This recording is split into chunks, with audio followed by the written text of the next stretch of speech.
Welcome to this short introduction to HySelect. This is typically what you'll see when you first open your software. You've got a ribbon across the top here that looks very much like a Microsoft Office type ribbon, 3 panels and a small selection area down here on the left where you see the IMI Hydronic Engineering logo. Now these 3 panels all have different outputs, different functions. This panel to the left will generally either be your control panel or your project panel, and it's generally a place where you will input data to manage your selection or your hydraulic network as you build it. This large panel here is typically the output panel, and you will see things like product selection or output from system calculations in this area. The third panel is this one down here that's typically used for output warnings from your hydraulic network calculation. So if you're doing some activities in building a network, it will constantly hydraulically check your calculations and your outputs, and it will give you any errors or perhaps any warnings where it's not a critical error but there may be improvements needed, and basic information about certain things once you've selected product. So that's the 3 primary areas of it. All of these panels can be adjusted simply by clicking and dragging, and you can make the panels suit your taste and the way you want it laid out. Now each of these panels on the left and right, this left hand panel, right hand panel, can be collapsed if you want. So at the moment I've got this pinned in position here, and you'll see a very small pin over in the right hand corner here. If you click on that pin, it will automatically hide that Hydronic calculation output box, so we'll leave that closed for the time being. Down here in the bottom left hand corner, you'll see you have the option to select either a project type, a product selection, results of any output, so the results of either a project or a product selection, and an information section. So the information section here contains all of the data sheets regarding the selected product, or if you just want to use it as a reference library for data sheets for product, you can go in here and simply click on here, and it will allow you to download the latest data sheets regarding the products. Along the top we've got a series of boxes, the first one of which here is the default units. In other words, the units that you're going to use as part of your inputs, so whether you prefer flow rate in litres per second, pressure in bar or kPa, or meters water gauge, and temperature. So you can define yourself how you prefer these inputs, and if you click on this little arrow in the bottom right hand corner of each box, you'll get this pop-up that comes up and allows you to define all the default units for all of your preferred parameters. So we can simply just change litres per second to litres per hour by changing this, and this will be the default. Of course, at any time you can come back in and make amendments to this. We click on OK, so it will save. So next time you open your version of HySelect, those parameters that you've changed to will be maintained. The second box along is this pipe series. The pipe series itself it's effectively a database of many different types of pipe. There's a very large database in there with lots of different pipes, with lots of different technical data attached to those series of pipes. You can simply select the ones that you might use most commonly by ticking each of these boxes down the left hand side. So for instance here you can see that I have generic steel pipes and copper pipes, some MAPRES and some BS1387 pipe. So these are the ones that I will allow to appear during my network calculations or product selection calculations by default. You can choose to have them all appear, but you'll probably find that there's ones in there that are most relevant to your region, country, or your specification that suit your needs. So simply select each of the ones you're looking for and then OK, and again those parameters that you've maintained in there will be kept the next time you open HySelect. The technical parameters box, this one here, the largest of the boxes, is probably the most important one with regards to product selection and a hydronic circuit calculation. So we need to be relatively acute with what we put in here. We need to make sure that we have our parameters set correctly. We'll just take it step by step, and we'll move down through the technical parameters here just to make sure we're clear about what you need to set these to for your own specifications. But it's really quite important that we pay some attention to how we set these. So the first one here is the general parameters. Now, if you're interested in making sure you see all of the historic information about IMI valves, for instance, the STAD, which was the predecessor to the STAD star, and you want to see that information coming up because perhaps you're working on a historical system or you're just interested in seeing the differentiation, you can simply select this box and allow yourself to see all of those parameters. If you're not so worried about seeing historical valves and you're not working an old system, perhaps it's new product selection for a new installation, I would suggest that you can leave this box unticked for the time being. When the valves are actually displayed graphically on the screen, you can choose between looking at a standard HVAC symbol or indeed small line drawings of the products themselves. So if you're interested in visually clarifying the product that's been selected, I would suggest that you leave this in its default selection, which is the IMI Hydronic Engineering product images. The software itself can select all of the brands, all of the product ranges within IMI. So this includes the pressure maintenance products, water quality products, thermostatic products, as well as the traditional TA balancing and control products. So in here you can also preset your parameters for pressure maintenance. We'll cover this in another video because I think if you're using it specifically, we need to take a specific look at that. But you could leave that as is for the time being. Water quality, and if you've got a specific water hardness in your area and you want to set that specification, you can set it here. Now the minimum pressure drops and maximum pressure drops, this is the prescribed pressure drop that the parameters between where it's going to select your balancing valve, your STAD or STF for instance. So we're saying that you should have a minimum pressure drop of 3 kPa up to a maximum pressure drop of 200 kPa. You can set this to your own design specifications, and sometimes it will vary product to product. So sometimes you may want to come back and just alter these, but traditionally between 3 and 200 kPa is a very reasonable place to start with your product selections. Now on the control parameters, when we're calculating minimum authorities for constant and variable flow systems, you might want to have a difference here.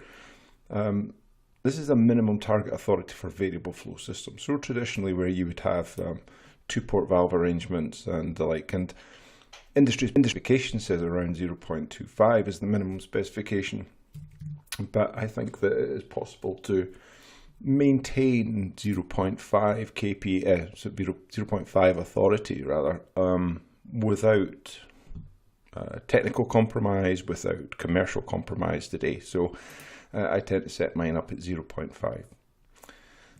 Now these are the pressure drops for the control valves, the minimum pressure drops that we want to set in a control valve as we do the product selections. So where we have a minimum differential pressure for on-off control, we're saying 3 kPa. We're picking it as a number just to have an absolute figure to start from. So again, you could have that as 1 kPa, 2 kPa, 3 kPa, whatever you choose, whatever you feel most comfortable with. Where you've got DP control with a portional controller, it's going to be slightly higher. We're trying to stabilize our control valve authority here. So we're trying to make something a little bit more technically competent at this point, and we're saying they should have a minimum of 10 kPa. That could be slightly lower depending on the product itself.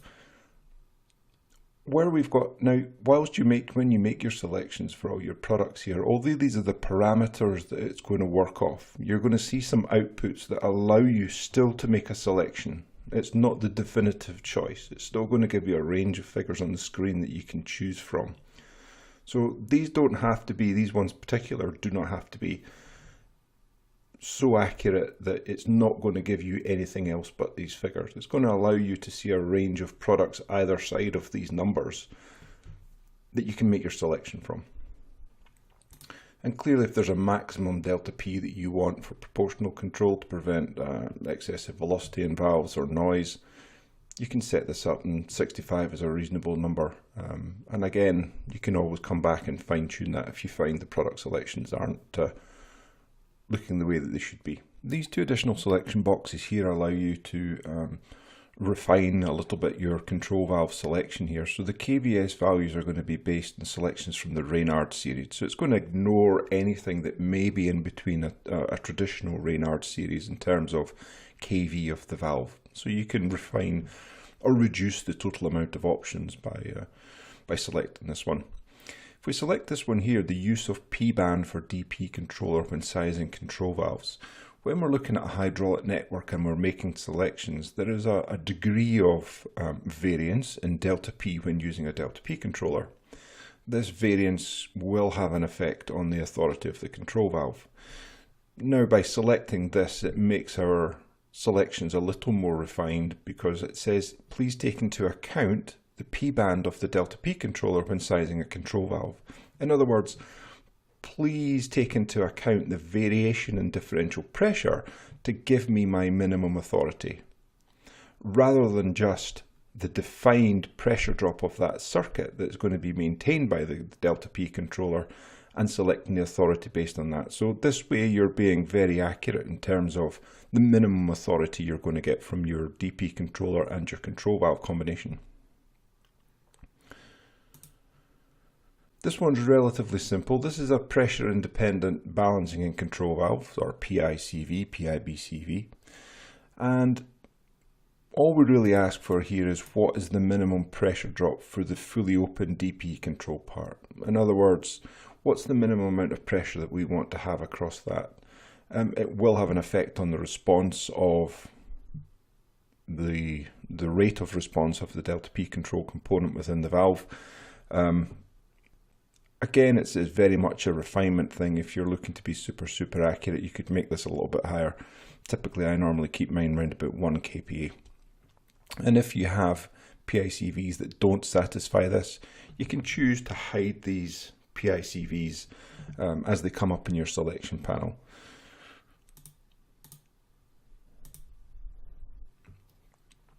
Delta P controllers, a minimum pressure drop of a fully open delta P controllers. Again, we can use this to select a refinement of our delta P controllers, and in this instance I've got mine set for 5 kPa here. So we've got a minimum delta P in the fully open position for the delta P controller of 5 kPa.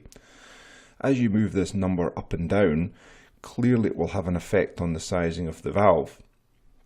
Now we can choose to hide delta P controllers that don't satisfy this limit. Again, I have mine unticked. I tend to find that I'd rather have all of the information up on the screen in front of me, part of the selection process, to refine my own selections to suit my circumstance. This one here, the suggested measuring valves with the same size as DP controller only. This is a really useful partner valve comes up for an STAP, for instance.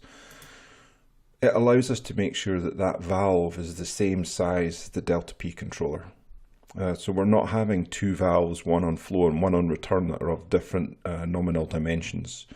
It's typically installers would prefer to have two valves of the same size. It usually it may have a small impact on head pressure. It may have a small impact on costs, but I think for ease of installation from an installer's point of view, they much prefer to have two valves of the same size. It makes a lot more sense for them. So typically I would have this one selected most of the time.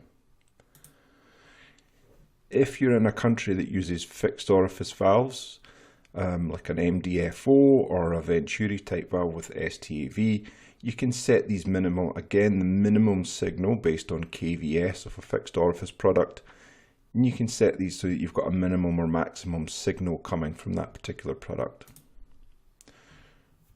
Default available differential pressure for radiator valves. So when we're doing hydraulic network calculations, we can use these boxes to define what our standard operating conditions are for a system and what our standard internal design temperatures are. So typically in the UK, for instance, they would have an 80 degrees Celsius flow.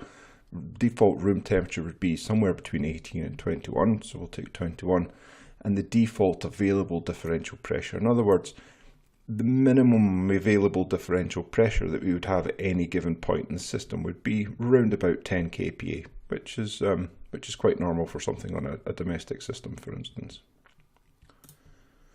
Pipes. This is quite an important one. We have here a target linear pressure drop.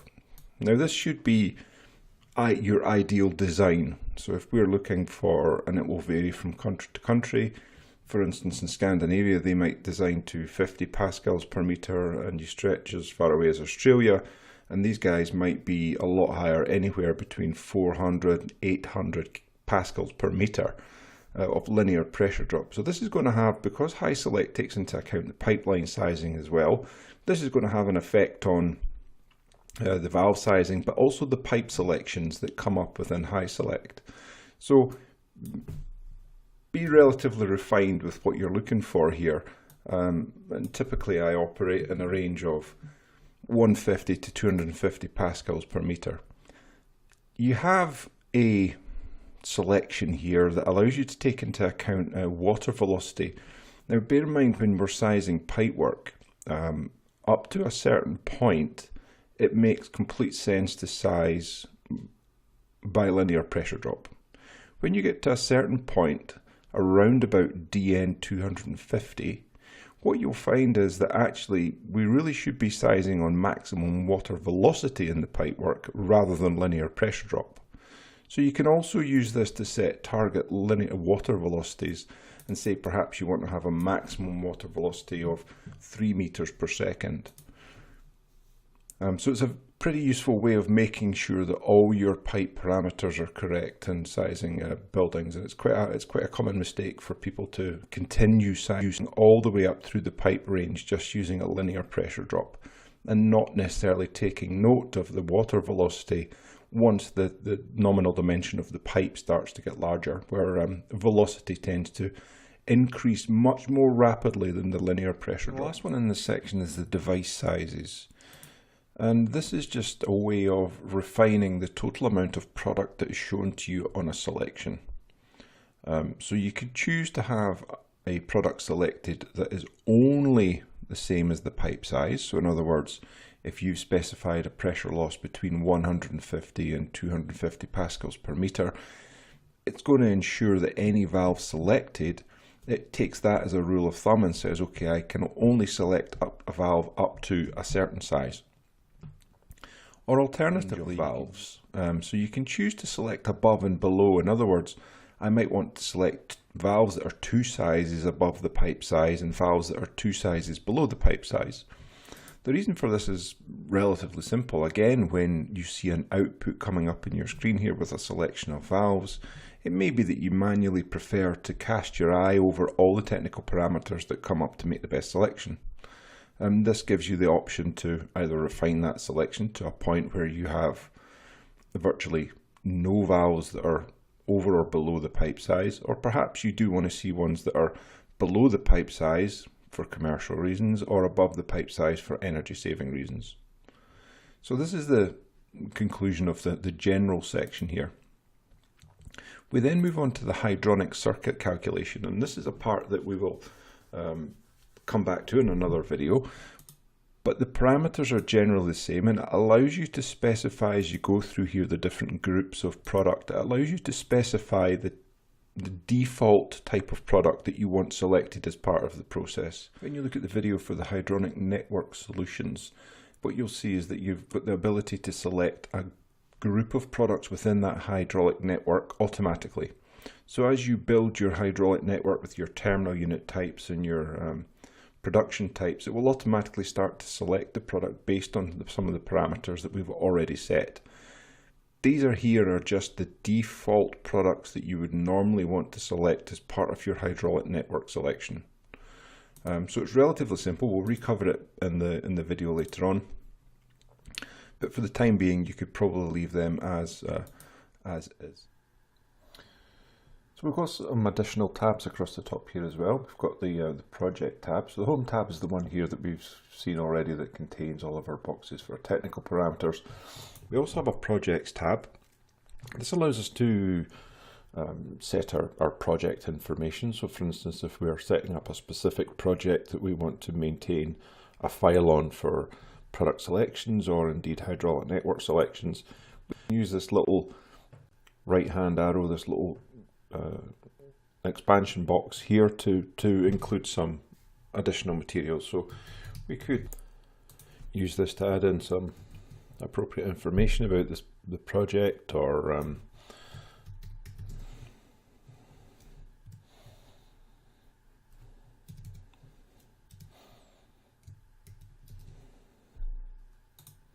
there we go. We can see that the name up here in this is moved from being untitled to test.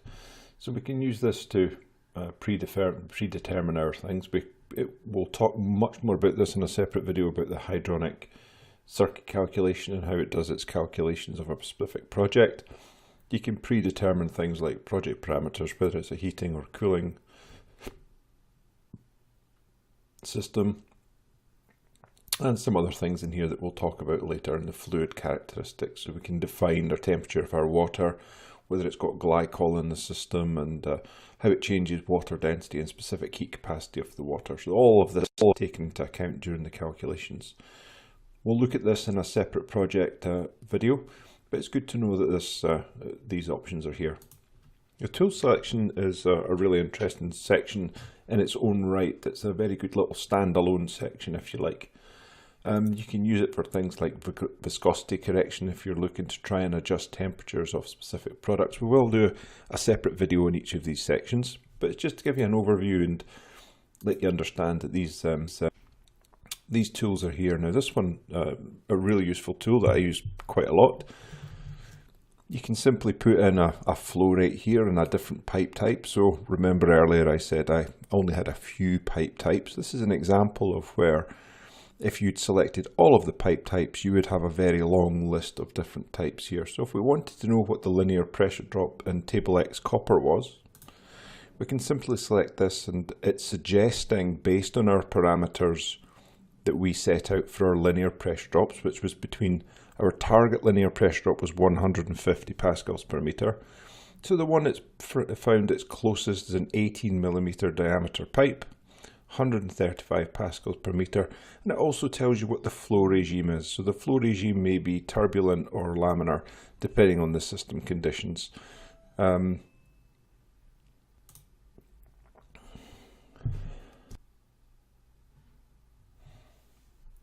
The tools section itself is quite interesting in its own right. It's a very useful standalone set of tools for doing different things. We can do simple things like viscosity correction when we use perhaps a water with some glycol added into the system, and we can add in the different parameters here. Again, we'll do a separate video on these particular sections, but it's good to be aware that they're there. Pipe pressure drops, extremely useful part of the tools section. You can utilize it for looking at not only linear pressure drops within pipe, but it also gives you the velocity of the water in the pipe, and it gives you a flow regime. So if we take copper, table X here, actually if you look at this little table here, you can see that these are the ones that we selected earlier when I did my selections of pipe types. If you'd selected all pipe types, clearly you would have a very large list here of all the different kinds, but I generally just like to stick to the ones that I'm used to working with. So we'll pick copper X, table X copper here, sorry. And you can see it's automatically picked 18mm copper pipe there, which is the closest to the parameters that I set out in my pipe sizing. So I selected between 150 and 250 pascals per meter. This is the one that matches most closely, so it's coming up in green here. Now it's telling me we've got a very, very low velocity here in our pipework, which is resulting in a laminar flow regime in this particular size of pipe for this flow rate. And based on our 30% glycol and water temperature. So it's taking into account all of these things and telling us what our flow regime looks like in our pipe. So it's a very useful tool in its own right to double check pipe sizing. We can also do KV calculations. So if we're looking to create some sort of KV, a KV equivalent, if you like, we can use this tool to build up components and using flow rates and pressure drops to define some KVs. So it's just simply using the same formula that we've used in a manual way, but this time we're just accumulating the information to give us a KV total. So it's quite useful if you've got a group of components that you're not specifically sure about or don't have an actual KV, a flow coefficient for.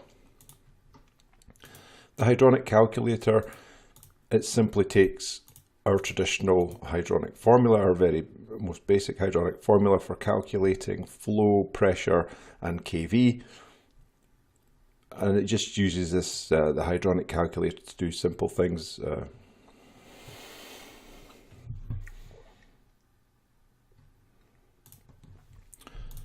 Hydronic Calculator is also a really useful one. It uses our standard and very traditional formula regarding flow, KV and pressure loss. So we can use this to identify any one of the three parameters, providing we have the other two parameters. And again, it will do all based on the water properties that you put in here. There's also one here for flow, power and delta T for calculating any one of these, providing you have two parameters. And this one is for initiating the setting of a valve and understanding exactly what setting of a valve might be required for an STAD star, for instance. We can simply, if we've got one of these parameters, we can define what either the flow, the setting or the differential pressure is. So a very useful little group of tools. Unit conversion, if you want to convert from one unit to the other. For any of these parameters that are contained within HySelect, you can use this as a quick way of transferring between units. This is for TA-Link conversion, so this is for utilizing the product for TA-Link. Again, we'll do a separate video on this, but it allows us to understand how to set up and what the most appropriate way is for defining a signal based on flow. The last part in the ribbon up here is the communication part, and this is predominantly for one of two things. Either communicating with another TA product, such as TA Scope or DPS Visio, and it allows you to open the communication panels when you connect up your instruments. Now it can be for updating, it can be for downloading or uploading data from your network. And the last part here is very simply, it's the update section. So this allows you to check and see if there's any updates due in your software. Updates are very, very regular. So you'll probably find that when you first start up your software, it will tell you that there's an update due. And you simply can update, and you can see here that there's a specific amount of updates, and we can go in here and it will download the updates. Once it's finished downloading the updates, it will ask you to close HySelect down, so that it can update the software and restart. So, but you won't lose any of your parameters that you've already preset. So the last section we have is this little circular part up here with the HySelect symbol, and this little section up here is very Microsoft orientated as well, and it has typical functions like new project and creating a new document or new selection. You can open existing ones. When you save these, they will save as a TSP file, a .tsp file. So that's just particular to HySelect, and it's just a storage of the data that's contained for the hydraulic network or the product selections. And at any point you can come back in and edit your selections as a group. These, the PM Wizard, this is a pressure maintenance wizard. There will be a separate video on this here. Now you can export and import data and also print the data. So you can use these options here to select it and put data out as perhaps an Excel spreadsheet or a PDF. And indeed you can import data as well. So if you have different types of information that you want to import into the software, you can do so. So you can import hydronic circuits modules from another HySelect project file, for instance. So it may be that you've got a repetitive type of building, for instance, that's got floors that are very much the same, or indeed files from another project completely, but the construction is the same. So you can import all this data to support a much faster way of constructing your hydraulic networks. So that's the overview of the interface itself. And we will move on to doing something really simple like